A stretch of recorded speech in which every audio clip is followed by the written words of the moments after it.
Good evening, brave souls. Tonight we venture into a tale of terror that will grip your heart and haunt your dreams.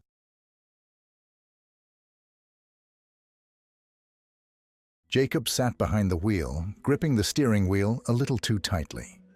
The fog had rolled in thick and fast, swallowing up the world around him. His son, Mark, sat in the passenger seat, looking out the window into the murky gray.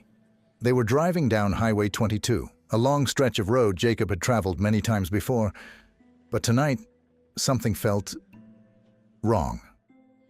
"Dad, how much longer?" Mark asked, his voice cutting through the silence. "Not long, buddy," Jacob replied, trying to keep his tone calm. "Just a few more miles." They had been on the road for hours, heading back from a camping trip. Jacob always enjoyed these trips with Mark. But tonight, the fog was unsettling. It wrapped around their car like a thick blanket, making it hard to see anything beyond the headlights. Suddenly, through the haze, a figure appeared on the side of the road.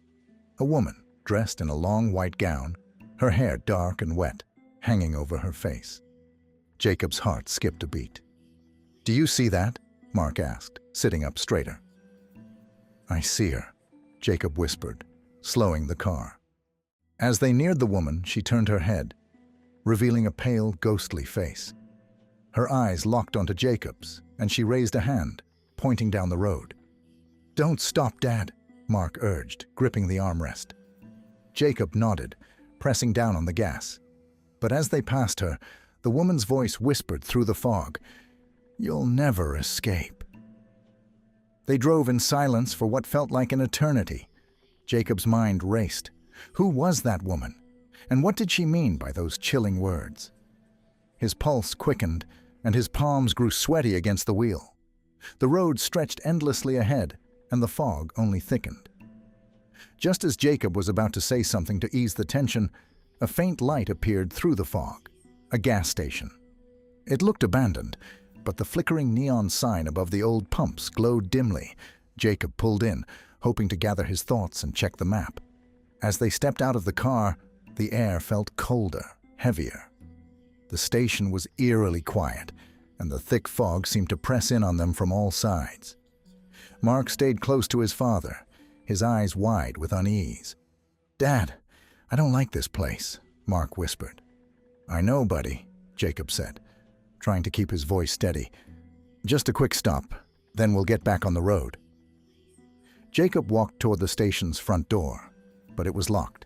He turned around, and that's when he saw her, the same woman from the road, standing just beyond the pumps, her white gown trailing in the fog. "Dad!" Mark's voice trembled. The woman took a step forward, her mouth opening as a soft, eerie whisper filled the air. "You'll never escape." Panic surged through Jacob.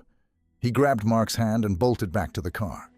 He fumbled with the keys, his fingers shaking as he finally got the door open. They jumped in, and Jacob floored the gas, tires screeching as they sped away from the station. But the fog seemed to follow them, thickening even more, making the road ahead nearly impossible to see. Jacob's heart raced as the car's headlights barely cut through the gray void.